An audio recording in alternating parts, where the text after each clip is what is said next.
My name is Norma, and at 57 years old, I thought I knew my daughter inside and out. But sitting in my car outside her beautiful suburban home last Tuesday evening, I realized I was about to discover something that would shatter everything I believed about the child I had raised. I had just been laid off from my accounting job after 15 years, and the words I needed to say felt like stones in my throat. Jessica had always been so proud of her stable, responsible mother. How could I tell her that her rock had just crumbled? What she didn't know was that I had been keeping something from her, something that would change everything about this moment. Before I share what happened next, I would love to know where you are watching from. Please hit that like button and subscribe if you want to hear more stories about family secrets that change everything. Trust me, you will not believe how this unfolds. The bond between Jessica and me had been forged in tragedy and strengthened by necessity. When my husband Robert died in a head-on collision 12 years ago, Jessica was only 20 years old and still finding her way in the world. The insurance money and the grief counseling helped, but nothing could fill the void that Robert's death left in our small family. Jessica threw herself into her studies, determined to build a successful career while I focused on providing the stability she needed during those dark months. Over the years, we had developed a relationship that many people envied. Jessica would call me every Sunday without fail, sharing details about her work at the prestigious law firm downtown, her social life, and eventually her marriage to David. When she landed her current position as a senior paralegal, earning more money than I ever dreamed possible, I felt such pride watching her confidence bloom. She would often tell her friends about her mother, who had been with the same accounting firm for over a decade, describing me as her role model for professional consistency. After Jessica's divorce 6 months ago, she had insisted I move in with her. Her new house was spacious enough for both of us, she reasoned, and she wanted the company while she adjusted to single life again. The arrangement seemed perfect on paper. I would contribute to household expenses with my steady paycheck, and she would have someone to share the burden of maintaining such a large property. What I didn't realize was how much Jessica had begun to depend on the idea of my financial contribution.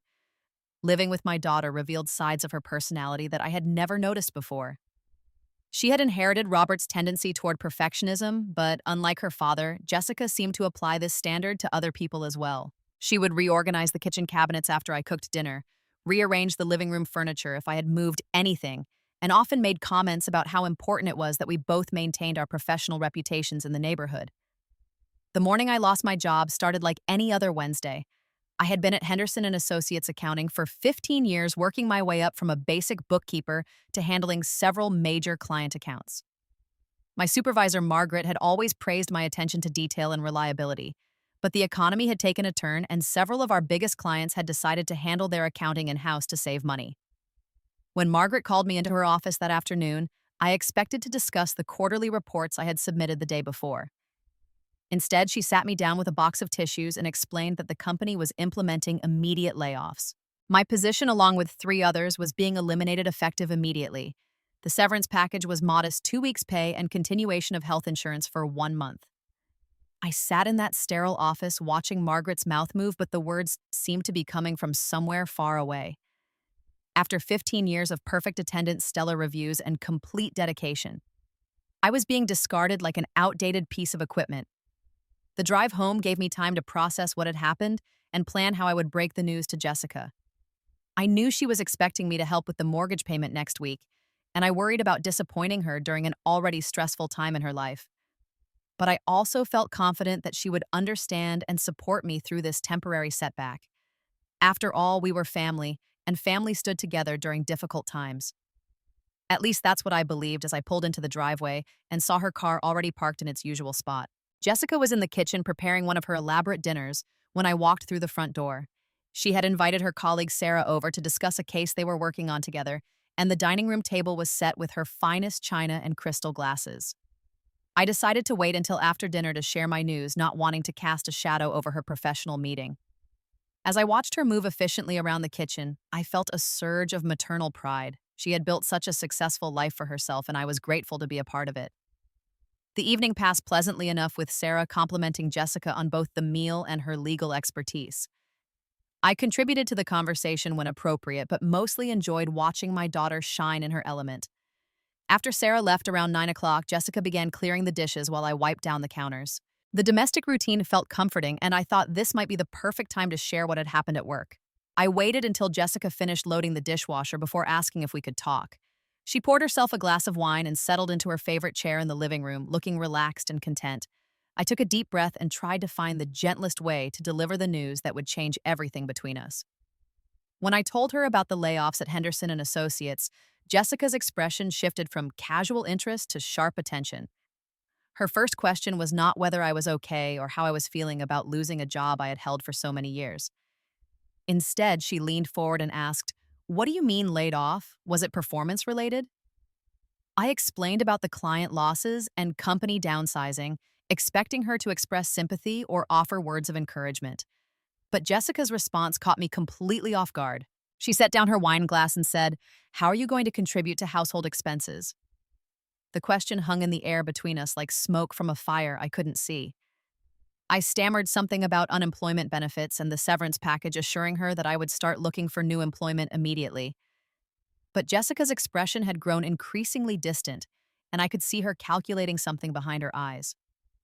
She asked about my savings, my retirement account, and whether I had any other sources of income. Each question felt like a small betrayal, focused entirely on money, rather than my emotional well-being. Then Jessica said the words that began to crack the foundation of our relationship. "This is really bad timing, Mom. I cannot afford to support two people." The casual way she referred to supporting me as if I had been a burden rather than a contributing member of our household stung more than I wanted to admit. I had been paying my share of everything since moving in, and I had never asked her for financial support. As the conversation continued, Jessica revealed pressures I had not known about. Her divorce had been more expensive than she had anticipated, with legal fees and property settlements draining her savings account. She was also facing increased competition at work and worried about her own job security. But instead of sharing these concerns as someone who needed emotional support, she presented them as reasons why my unemployment was particularly problematic. The transformation in my daughter's demeanor was swift and complete. The warm, successful woman who had been laughing with her colleague an hour earlier was replaced by someone I barely recognized. She spoke about household budgets and financial responsibilities with the cold efficiency she normally reserved for legal briefs. When I suggested that we could reduce expenses or that I might find temporary work quickly, she shook her head dismissively. Jessica stood up abruptly and began pacing around the room, her wine glass forgotten on the side table. She talked about her mortgage payments, her car loan, and the cost of maintaining the lifestyle she had worked so hard to achieve. Every sentence seemed to position my job loss as a personal inconvenience to her rather than a crisis we might face together as a family. The conversation that I had expected to be about mutual support and problem solving had become something else entirely. Jessica was treating my unemployment as a business problem that required immediate resolution, and I was beginning to understand that the resolution she had in mind did not include me living in her house much longer. I spent a sleepless night replaying our conversation and trying to understand when my relationship with Jessica had become so transactional. The next morning, she avoided making eye contact during breakfast and left for work without her usual goodbye kiss on my cheek. I spent the day updating my resume and making phone calls to potential employers, hoping that some quick action might ease the tension between us. When Jessica came home that evening, she asked me to sit down for what she called a serious conversation. Her tone was formal, almost legal, and I felt like a client receiving bad news from an attorney. She had clearly spent the day thinking about our situation, and she had reached a conclusion that made my stomach drop to the floor. "Mom," she said, maintaining steady eye contact, "I need you to find somewhere else to live. I cannot handle the stress of supporting you financially while I am dealing with my own challenges." The words were delivered with the same professional detachment she might use to explain contract terms to a difficult client. I tried to interrupt to explain that I was already actively job hunting and that I had savings to cover my expenses for several months. But Jessica held up her hand to stop me, indicating that she had more to say. She talked about her need to focus on her career without additional distractions, about the importance of maintaining her financial stability during uncertain times. Then came the deadline that felt like a death sentence. "You have 2 weeks to figure something out. I am sorry, but I have to think about my own stability first." She delivered this ultimatum while looking at a spot just over my left shoulder, unable to meet my eyes directly. I felt something fundamental shift inside me as I listened to my only child explain why she could no longer afford to have me in her life. This was not the person I had raised, the little girl who used to crawl into my bed during thunderstorms, or the young woman who had called me her best friend at her wedding. This was someone who had learned to view relationships as cost-benefit analyses. As Jessica continued outlining the practical details of my departure, I found myself thinking about something I had never told her. Hidden in a savings account that she knew nothing about was $850,000. The money had accumulated over the years from Robert's life insurance policy inheritance from my parents and careful investments that had grown substantially over time. I had kept this money secret not out of shame or fear, but as a protection against exactly the kind of situation I was witnessing now. Too many times in my life, I had seen relationships change the moment people learned about unexpected wealth. Relatives became suddenly attentive friends, developed urgent financial needs, and genuine affection was replaced by calculated interest. When Robert died, several of his family members had emerged from years of silence to express concern about my financial welfare and offer their assistance in managing my affairs. Their interest evaporated quickly when they learned that Robert's insurance and our modest investments would provide only basic security rather than immediate access to substantial cash. The experience had taught me to be cautious about revealing my true financial situation. Over the years, I had occasionally considered telling Jessica about the money, especially during her divorce when she was facing significant legal expenses. But something had held me back. I wanted to know that the people in my life cared about me for who I was rather than what I could provide for them.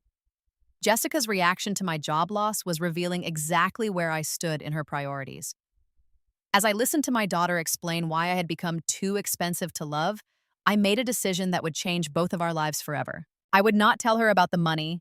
I would let her follow through on this path she had chosen and see exactly who she had become when she thought I had nothing left to offer. The next 2 weeks passed like a slow-motion disaster. Jessica maintained a careful distance, speaking to me only when necessary, and then with the polite formalities she might use with a house guest who had overstayed their welcome. She left printed copies of rental listings on the kitchen counter, circling apartments she deemed suitable for someone in my reduced circumstances. I played my part in this elaborate performance, making phone calls to inquire about modest apartments and discussing my limited budget in tones loud enough for Jessica to overhear. I submitted applications for several positions that I had no intention of accepting and scheduled interviews that served only to maintain the illusion of financial desperation. But my real attention was focused on observing my daughter's behavior during these crucial 2 weeks. What I discovered was more painful than losing my job or being asked to leave her home. Jessica seemed to be enjoying my predicament. She moved through the house with a lightness I had not seen since before her divorce, as if some enormous weight had been lifted from her shoulders. On the Wednesday of my first week of notice, I overheard a phone conversation that shattered any remaining hope I had harbored about her motivations. Jessica was talking to her friend Linda while I was in the next room, and she clearly believed I could not hear her words through the thin walls. "Thank God I am getting rid of this burden," she said with a laugh that sounded nothing like the daughter I thought I knew. I cannot believe I thought she would actually help me financially. What was I thinking, expecting a 60-year-old woman to contribute meaningfully to my household expenses? The conversation continued with Jessica describing me as a liability rather than a family member. She talked about my age, speculated about future medical expenses I might require, and expressed relief that she would no longer need to worry about taking care of me as I got older. Each word felt like a physical blow, and I had to grip the edge of the counter to keep myself steady. But the worst was yet to come.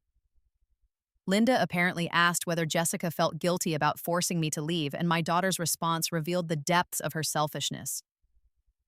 "I feel so much lighter knowing she will be gone," Jessica said. "I should have done this sooner instead of letting myself get trapped in this situation." She went on to describe our living arrangement as a mistake that had prevented her from fully enjoying her post-divorce freedom. According to Jessica, having me in the house had made it impossible for her to bring dates home or throw the kinds of parties she wanted to host. I was not just a financial burden, I was a social embarrassment that needed to be eliminated. As the days passed, Jessica's behavior became increasingly cruel. She began counting down my remaining time like a prison warden, making comments like, "Only 8 more days," or, "I hope you have found something by Friday because I will not extend this deadline." She invited friends over to see the house, discussing redecorating plans for my room as if I were no longer present. The final insult came during my last weekend in her home. Jessica hosted a dinner party for 6 of her colleagues, transforming the house into a showcase of her professional success. During the evening, one of her guests asked about me, and Jessica introduced me as my mother, who is relocating to a more suitable living situation for someone her age. The phrase was designed to sound caring while actually highlighting my diminished status in her life. That night, as I lay in what had been my bedroom for the past 6 months, I finalized the plans I had been making in secret. I had already signed a lease for a luxury apartment in the most exclusive complex in the city, paying the entire year in advance with cash from my hidden accounts. My new home would have a view of the river, a doorman, and amenities that Jessica could only dream of affording. But more importantly, I had decided exactly how I wanted to handle the revelation of my true financial situation. Jessica was about to learn some very expensive lessons about family loyalty and the consequences of treating people as disposable commodities. My final day in Jessica's house arrived with the same casual cruelty that had characterized the previous 2 weeks. She had planned a weekend trip with friends to celebrate what she privately called her newfound freedom, leaving me to pack my belongings and vacate the premises without any family farewell or acknowledgement of our changed relationship. The irony was not lost on me that my daughter was spending money on a celebration weekend while claiming she could not afford to house her unemployed mother. She left early Friday morning with an overnight bag and a cheerful goodbye that sounded more like a dismissal than a temporary farewell. Her only instruction was a text message sent from her car: "Hope you figured everything out. Please leave the key on the counter." I spent Friday morning carefully packing the belongings I wanted to keep and donating the rest to local charities. As I sorted through my possessions, I reflected on the memories associated with each item and how dramatically the context of those memories had changed. The photo albums documenting Jessica's childhood now felt like evidence of my failure as a parent, rather than treasures to be cherished. Before leaving, I completed one final task that felt both generous and slightly vindictive. I left $500 in cash tucked inside a coffee canister in the kitchen, along with a note that said, "For emergencies." I also left behind several gift cards to expensive restaurants that I had been saving for special occasions with Jessica. These small gestures were my way of demonstrating the kind of thoughtfulness that she had failed to show me during the most difficult period of my recent life. The luxury apartment I had secured was everything Jessica's house was not: private, elegant, and entirely under my control. Located on the top floor of a converted historic building, it featured floor-to-ceiling windows, hardwood floors, and a kitchen that had been featured in architectural magazines. The monthly rent was more than Jessica's mortgage payment, but I had paid the entire lease in advance to avoid any questions about employment or income verification. Moving day was both liberating and melancholy. As the professional movers transferred my belongings from Jessica's suburban house to my downtown apartment, I felt like I was shedding an old skin that no longer fit. The woman who had worried about unemployment benefits and grocery money was being replaced by someone who could afford anything she wanted. My new neighborhood was populated by successful professionals, wealthy retirees, and young entrepreneurs who had achieved early financial independence. For the first time in years, I was living among people who would judge me by my character rather than my usefulness to them. The building's concierge service fitness center and rooftop garden provided amenities that made Jessica's lifestyle seem modest by comparison. But the most significant change was in my daily routine and mindset. Without the pressure of contributing to someone else's household or justifying my presence in someone else's space, I began to rediscover interests and activities that I had set aside during my years of focusing on Jessica's needs. I enrolled in art classes, joined a book club, and began volunteering at a literacy center where my accounting skills were welcomed rather than taken for granted. The first month passed without any contact from Jessica. I had expected at least a perfunctory phone call to check on my welfare, but my daughter seemed perfectly content to let me disappear from her life entirely. This silence confirmed what I had suspected about her motivations for forcing me to leave. I had not been a beloved family member facing temporary hardship. I had been a problem that was now solved, said. As weeks turned into months, I began to build a new social circle composed of people who knew nothing about my previous life or my relationship with Jessica. These new friends valued my conversation, enjoyed my company, and never made me feel like I needed to earn their affection through financial contribution or domestic service. For the first time in years, I was valued for who I was, rather than what I could provide. 3 months after Jessica had forced me out of her life, she began experiencing the financial pressures that she had claimed were too burdensome to share with family. The law firm where she worked implemented their own round of layoffs, and Jessica's position was eliminated along with several others in her department. Suddenly, the mortgage payments and lifestyle maintenance that had seemed manageable with a steady paycheck became sources of genuine stress. I learned about Jessica's job loss not from her directly, but from Margaret, my former supervisor, who mentioned it during a chance encounter at the grocery store. Jessica had apparently been networking frantically trying to find another position at a comparable salary level. But the legal job market had tightened considerably, and the positions available offered significantly lower compensation than what she had been earning. After 6 weeks of unemployment, Jessica began reaching out to me with increasing frequency. Her first calls were casual, asking how I was adjusting to my new living situation and making vague comments about wanting to reconnect. She never mentioned her own employment status, maintaining the pretense that her life was proceeding smoothly while mine presumably remained difficult. But as her financial situation became more desperate, Jessica's calls became more pointed. She asked detailed questions about my new apartment, expressing surprise that I could afford such an expensive address. When I deflected these inquiries with general comments about managing my expenses carefully, she became more persistent in her questioning. The breakthrough came when Jessica decided to visit my apartment unannounced on a Saturday afternoon. She had clearly expected to find me in reduced circumstances living in some modest efficiency apartment that would confirm her assumptions about my financial limitations. Instead, she found herself standing in the marble lobby of one of the city's most prestigious residential buildings, asking the doorman to announce her arrival to a mother she had assumed was struggling to make ends meet. When Jessica entered my apartment, her carefully maintained composure cracked completely. She stood in the entryway, taking in the restored hardwood floors, the designer furniture, and the panoramic view of the city that her own house could never provide. Her first words were not an apology for her previous behavior or an expression of happiness at my apparent success.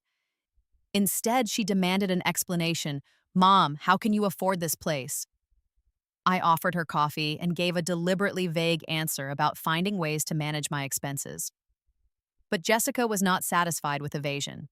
She had spent months assuming that I was living in poverty while she struggled with her own reduced circumstances, and the evidence before her contradicted everything she thought she knew about my situation. Over the course of that afternoon, Jessica gradually revealed the extent of her financial problems. Her unemployment benefits were insufficient to cover her mortgage and car payments, and her savings had been depleted by the extended job search. She had been surviving on credit cards and was facing the possibility of defaulting on her mortgage within the next 2 months. As Jessica described her mounting debts and diminishing options, I realized that she was building toward asking me for financial help. The daughter who had thrown me out of her home because she could not afford to support me was now preparing to request a loan from the mother she had assumed was destitute. The irony was so complete that I found it difficult not to laugh. But I maintained my calm demeanor and listened to her financial struggles with the same detached sympathy that she had shown for my job loss 4 months earlier. When she finally worked up the courage to ask whether I might be able to help with her mortgage payment, I told her I would consider it and let her know. That evening, after Jessica left my apartment with promises to call again soon, I made a decision that would force my daughter to confront the full consequences of her choices. I contacted the private investigator I had hired to monitor her activities and instructed him to provide her with complete information about my financial status. It was time for Jessica to learn exactly how much her cruelty had cost her. The revelation of my true financial status reached Jessica through her former colleague at the bank, where I maintained my investment accounts. Within a week of her visit to my apartment, she received a phone call that shattered her understanding of everything that had happened between us over the past 4 months. The bank employee who had processed Jessica's paperwork as my emergency contact years earlier mentioned casually during a conversation about their mutual acquaintances that she had been surprised to learn about my substantial investment portfolio. Jessica's initial confusion quickly turned to shock as she realized that her unemployed, financially desperate mother had been sitting on nearly $1 million while allowing herself to be thrown out of her daughter's house. Jessica's second visit to my apartment was dramatically different from the first. She arrived unannounced again, but this time her composure had completely crumbled. She was crying before she reached my front door, and the professional confidence that had characterized our previous interactions had been replaced by raw desperation and guilt. I led her into the apartment and watched as she struggled to find words adequate to the situation she had created for herself. She began with accusations demanding to know why I had lied about my financial status and allowed her to believe I was poor. But these complaints quickly dissolved into apologies as she realized how her own behavior looked in light of the new information. The conversation that followed was one of the most difficult of my life. Jessica was forced to confront the reality that she had chosen money over family, that she had treated her mother as a disposable burden, and that she had done all of this while I possessed the means to help her with any financial difficulty she might face. The magnitude of her mistake was crushing her, and I watched my daughter grapple with consequences that no amount of crying could undo. She asked why I had kept the money secret, and I explained my philosophy of testing people's true intentions when they believed I had nothing to offer them.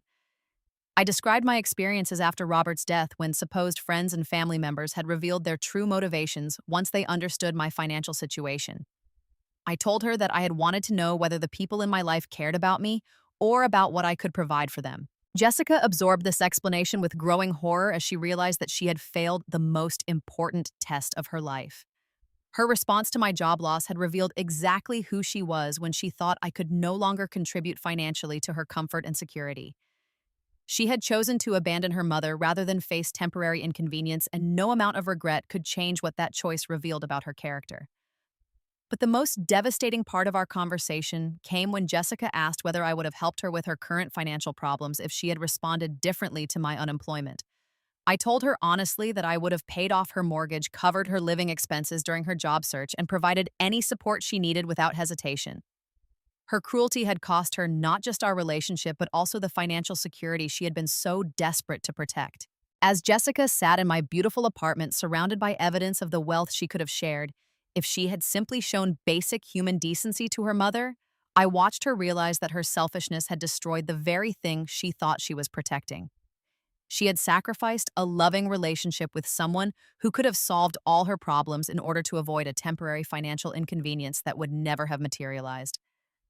I did not enjoy watching my daughter suffer, but I also recognized that this suffering was the natural consequence of choices she had made freely.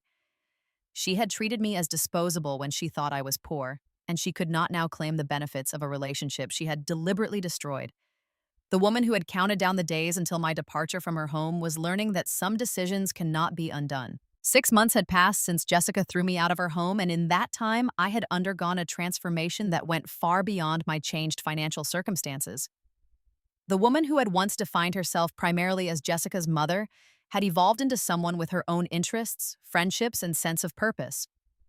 I had joined the board of a local literacy charity, using my accounting skills to help manage their finances, while discovering a passion for education advocacy that I had never known existed.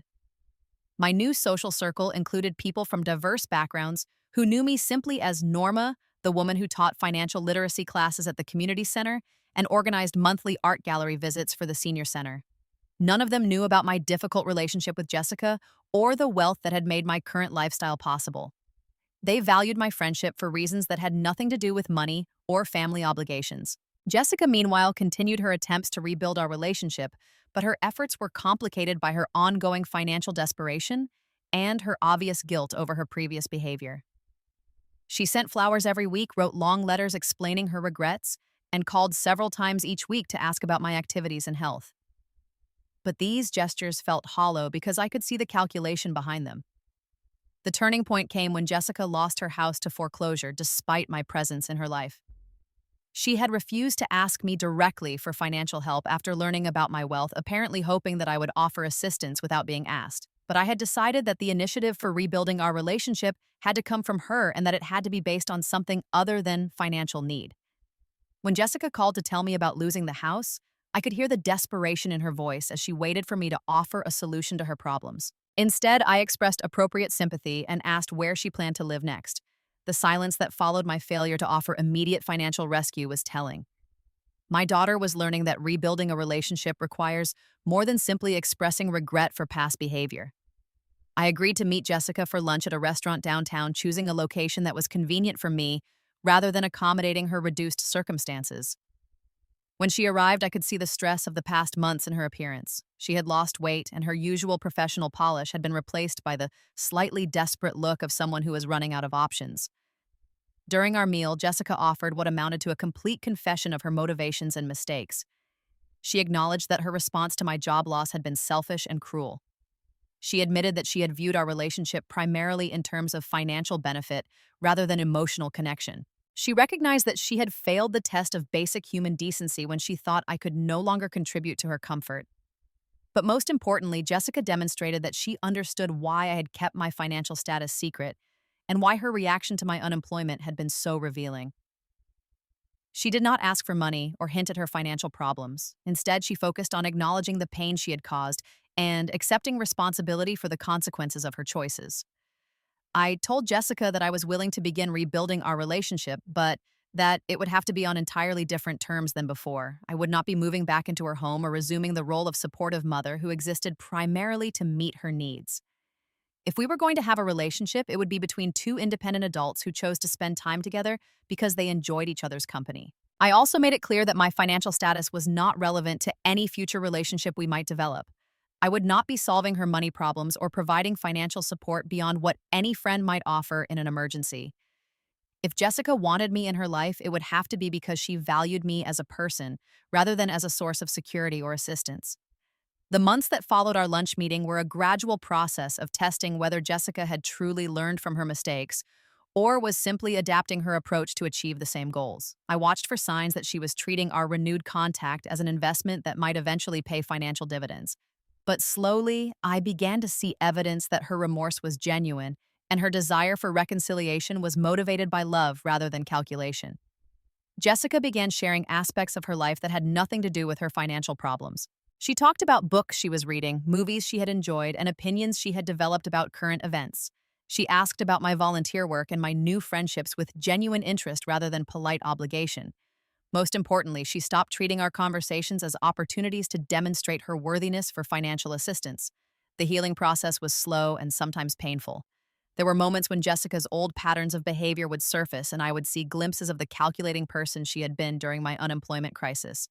But these lapses became less frequent as she adjusted to relating to me as a person rather than as a resource. I learned that real forgiveness required more than simply deciding not to hold grudges. It meant allowing Jessica to demonstrate through consistent behavior over time that she had genuinely changed her values and priorities.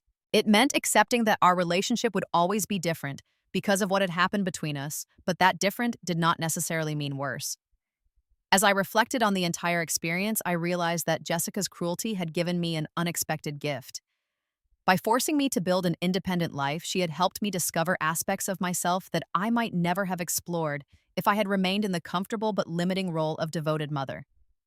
The woman I had become was stronger, more confident, and more interesting than the woman I had been before my job loss revealed the truth about my relationship with my daughter.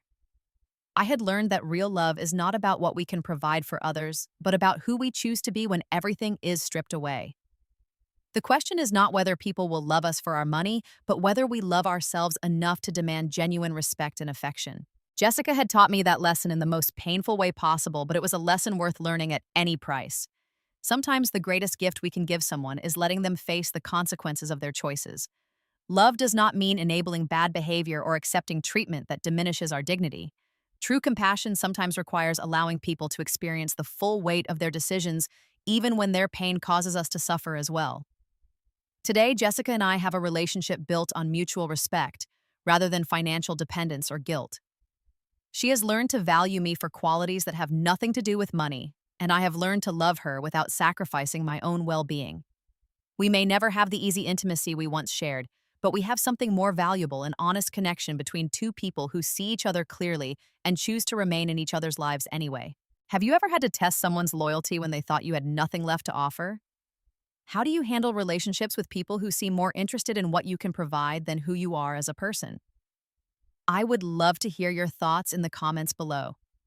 If this story resonated with you, please give it a like and subscribe for more real-life stories about family forgiveness and finding your own strength. Share this video with anyone who might need to hear that their worth is not determined by what they can give to others. Thank you for listening to my story, and remember that sometimes the most loving thing we can do is allow people to face the truth about themselves. May you always know your own value regardless of what others choose to see.